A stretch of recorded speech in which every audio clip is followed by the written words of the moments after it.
Good morning বন্ধুরা, তোমরা সবাই কেমন আছো? আশা করি সবাই খুব ভালো আছো, সুস্থ আছো। রিঙ্কি ফর সুপ্রিয়া চ্যানেলের নতুন একটা ব্লগে তোমাদের জানাই অনেক অনেক স্বাগত আর ভালোবাসা। তো দেখতেই পাচ্ছ মাঝে কিন্তু অনেক দিন ব্লগটা বন্ধই ছিল, কারণ তোমরা যারা আমার ডেলি ব্লগ দেখো তারা অবশ্যই জানবে তোমাদের দাদাভাইয়ের শরীরটা একটু অসুস্থ আছে।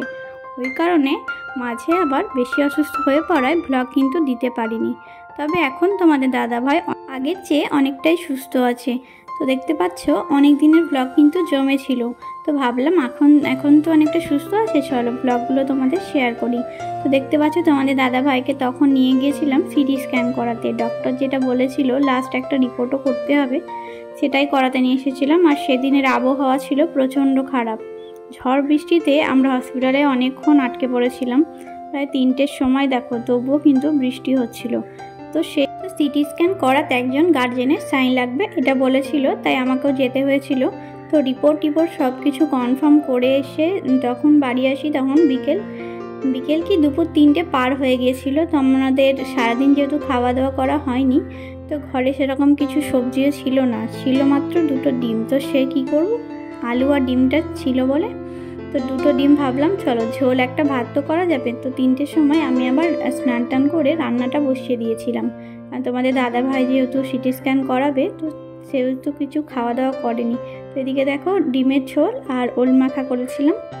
তো এই রান্নাবান্না করতে আমার 4টে বেজে গিয়েছিল। তো সারাদিন তেমন কিছু খাওয়া হয়নি, তোমাদের দাদাভাইয়ের শরীরটা প্রচণ্ড সেই সময় অসুস্থ ছিল। আর যেহেতু সকাল থেকে খাইনি, খাওয়া দাওয়া করার পরও ও প্রচুর বমি করেছিল। শরীরটা এতটাই অসুস্থ ছিল, এই জন্য অনেকগুলো ভিডিও জমা পড়ে গেছিলো। তো এগুলো একে একে তোমাদের শেয়ার করতে থাকবো, তোমরা কিন্তু সাথে থেকো। হসপিটাল থেকে যখন বাড়ি আসছিলাম তখন প্রচুর পরিমাণে বৃষ্টি, আমরা কিন্তু ভিজেই সেদিন বাড়ি এসেছিলাম, কারণ অনেকক্ষণ ওয়েট করার পরেও কিন্তু বৃষ্টিটা ছাড়ছিল না। তখন দুপুর 3টে মতো বাজে, সব দোকানই প্রায় বন্ধ ছিল। খোলা বলতে মিষ্টির একটা দোকান আমাদের সামনে থাকে, সেটাই খোলা ছিল। তো সারাদিন কিছু যেহেতু না খাওয়া হয়েছে, তো সেখানেই গেলাম, দিয়ে দেখলাম নতুন একটা মিষ্টি এটাই। তো এটার নাম আমি ঠিক জানি না, বেক রসগোল্লা না কি বলে। তো সেটাই নিয়ে আসলাম, অন্তত আমি এটা খেয়ে জল খেতে পারবো, তারপরে তো রান্না বসাতেই হবে, বুঝতেই পারছো। তো এটা আমি প্রথমেই খাচ্ছি, এটাই নিয়ে এসেছিলাম, তো তোমাদের সাথেও এটা আমি শেয়ার করে দিলাম।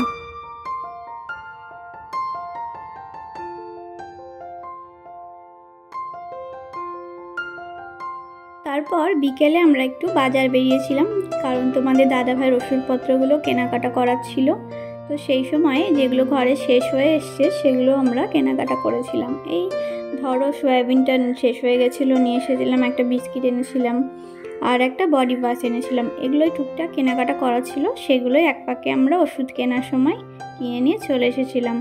তো তোমাদের দাদাভাইকে প্রচুর পরিমাণে ওষুধ দিয়েছে, অনেক, তো সেগুলোই ও এখানে খেয়ে নিচ্ছে।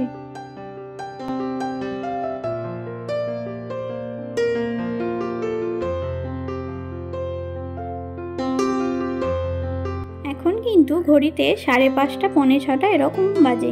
তো দেখতে পাচ্ছ আকাশের কি পরিমাণ মেঘ জমেছে। আজকে সারাদিনই বৃষ্টি হওয়ায় সারাদিনই টিপটিপ ঝিমঝিম বৃষ্টি হতে শুরু করেছে, আর মেঘলা আকাশ। তো সন্ধে জাস্ট হতে শুরু করেছে। তো তখন আর ঘুমিয়ে কাজ নেই, তখন ভাবলাম চলো 1 কাপ চা করি, এই বৃষ্টি ওয়েদারে বেশ ভালোই লাগবে। তো বেশি পরিমাণেই চা করেছিলাম, ও যেহেতু সেরকমটা কিছু খাওয়া দাওয়া করছে না, ওই জন্য চাটা করে দিলাম, ও বিস্কিট দিয়ে খাবে।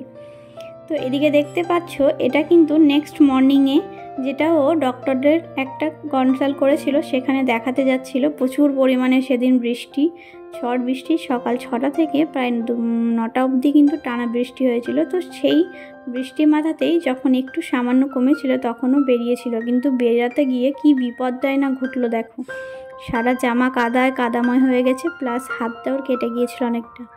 তো এখানে ও ড্রেসটা চেঞ্জ করে নিল, কারণ ডাক্তারকে দেখাতে হবে, নামটাম লেখানো হয়ে গেছে। তো এই অবস্থাতে ওকে আবার রেনকোট পরে কিছুভাবে বেরোতে হয়েছিল।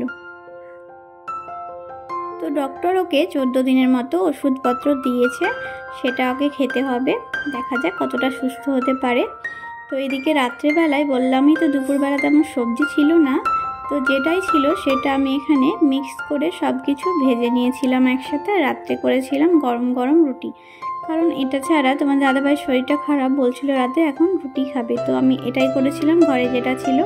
দেখতে পাচ্ছ সকালে কিন্তু প্রচুর পরিমাণে ডাক্তার দেখাতে গিয়েছিল, যে ডাক্তার কত পরিমাণ ওষুধ দিয়েছে আর রিপোর্ট দিয়েছে। তো এগুলো ওর সব ওষুধপত্র। দেখো আরও কিন্তু ওষুধ আছে যেগুলো ওখানে পাওয়া যায়নি, এখন বেরিয়ে সেই ওষুধপত্রগুলোও নিয়ে আসবে। তো এগুলোই গুছিয়ে রাখছিল, চলো তোমাদের সাথে শেয়ার করি তাই ভাবলাম। তো দেখতে পাচ্ছ রাত্রে কিন্তু এই ওষুধগুলো আছে, ও কিন্তু এখানে খেয়ে নিচ্ছে। তোমাদের ভালোবাসায় তোমাদের দাদাভাই কিন্তু এখন অনেকটাই সুস্থ আছে। তোমরা সবাই আমাদের পাশে থেকো। টাটা।